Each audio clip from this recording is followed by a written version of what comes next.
The woman opened the door before I even reached the porch. That should have been my first clue. I was 26, driving for Nitrush because my design work had dried up, and I needed to pay rent on an apartment that still felt like it belonged to my ex-girlfriend. The app only operated midnight to 6 a.m., and the pay was worth the emptiness of delivering to sleeping neighborhoods while the rest of the world was unconscious. It was 1:47 a.m. when I got the pharmacy order. Riverside Grove, the neighborhood where I grew up. I hadn't been back in 8 years. The address was on Hemlock Court. I knew that street. My childhood best friend Marcus had lived 3 houses down from 2847. We'd spent entire summers there, riding bikes on that cracked sidewalk. The house had cream-colored siding that looked gray in the dark. One front window was lit, curtains not quite closed. A mid-2000s sedan in the driveway with a hospital parking permit hanging from the mirror. I grabbed the sealed pharmacy bag and headed up the walkway. The concrete had that specific late winter cold coming off it, and the air smelled like wet asphalt and something I couldn't name yet. That's when the door opened. A woman in her late 30s, wearing scrubs with cartoon bears, dark circles under her eyes that looked permanent. She was watching me approach like she'd been waiting, like she'd been standing there with her hand on the doorknob, watching through the peephole. She thanked me for the delivery and took the bag. I was already turning to leave when she asked if I'd grown up around here. My stomach tightened. Yeah, just a few streets over. Why? Did you know the Alvarez family? The name hit me like cold water, Marcus's last name. Yeah, I knew Marcus. We were friends when we were kids. She smiled, but it wasn't a happy smile. It was the smile of someone confirming a theory. I'm Alina, his older sister. He's mentioned you a few times over the years. Over the years, present tense. Why would Marcus still talk about someone he hadn't seen since we were 11? How is he? I asked, because that's what you're supposed to say. The pause lasted too long. The heating system hummed inside the house. Somewhere down the street, a dog barked once and went silent. He's inside. He's been very sick. Would you like to come in? Just for a minute. It would mean something to him to see you. Every nerve in my body said no. But I'd already hesitated, and something in her face made refusing feel cruel. I told myself 5 minutes. Just 5 minutes. The living room smelled like vanilla air freshener fighting something medicinal and losing. The carpet was beige with fresh vacuum lines still visible. Family photos covered one wall, Marcus aging from child to teenager to a young man I didn't recognize.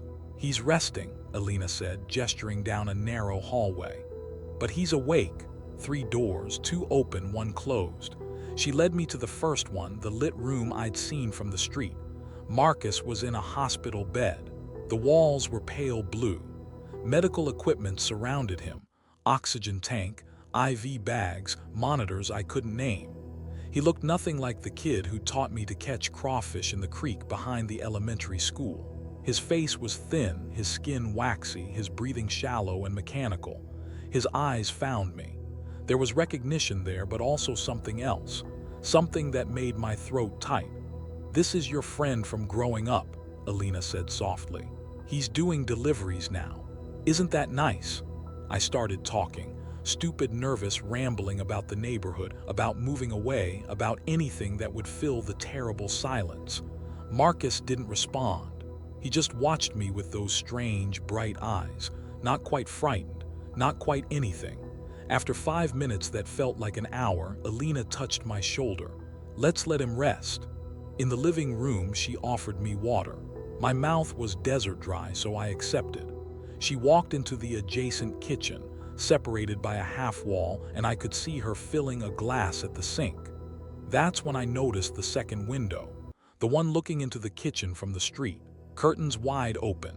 I could see my car at the curb, the Nitrush logo on the door panel reflecting the streetlight. Alina handed me the water. "Do you deliver in this area often?" "First time back to this neighborhood in years, actually." She nodded slowly. Too slowly. "I see the Nitrush cars sometimes, usually between midnight and 3. I'm often awake then because of Marcus's medication schedule." The water glass felt slippery in my hand. I noticed your car specifically about 2 weeks ago, she said. Her voice was still gentle, still soft. Parked 3 houses down for about 40 minutes. My brain stuttered. I didn't have a delivery here 2 weeks ago. Are you sure? I've never been on this street before tonight. But even as I said it, the memory surfaced like something drowning. 2 weeks ago, I delivered to Maple Drive, the parallel street. After dropping off the order, I'd sat in my car scrolling through my phone, waiting for the next ping. I'd parked somewhere dark and quiet to kill time. I hadn't paid attention to where. Marcus saw you that night, Alina said. He was looking out the window. He does that when he can't sleep. He got very agitated. He was convinced someone was watching the house. I thought it was the medication. I closed the curtains and stayed with him until dawn. The heating system kicked on. The sound filled my skull. I was waiting for an order, I said.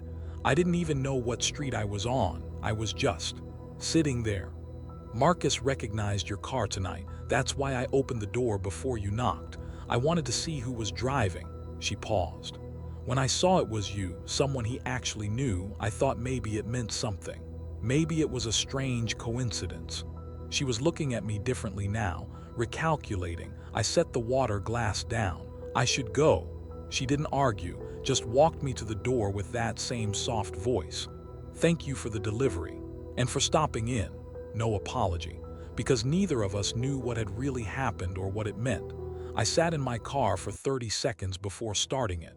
Alina stood in the lit kitchen window, watching, making sure I left, probably taking a photo of my license plate, being a good sister. I've delivered to Riverside Grove 40 times since then. Last week, I got another order for Hemlock Court, different house. I accepted it because refusing felt like admitting something. But now I notice things I never did before. How many windows are lit at 2 a.m.? How many driveways have hospital permits? How many times I sit in my car between deliveries, idling in the dark outside houses I don't really see, scrolling through my phone while someone inside might be looking out at a stranger wondering why he won't leave. Last night, I parked on Hemlock Court after a delivery 3 blocks away. I told myself I was just waiting for the next order. I sat there for 20 minutes before I realized I was looking at Alina's house. The front window was dark, but I don't know if that means Marcus wasn't watching. I don't know if I parked there by accident. I don't know if the app keeps routing me to this neighborhood randomly or if I'm choosing it somehow. I don't know if I'm waiting for orders or waiting for something else. But I know Alina was right to watch me leave. And I know Marcus was right to be afraid.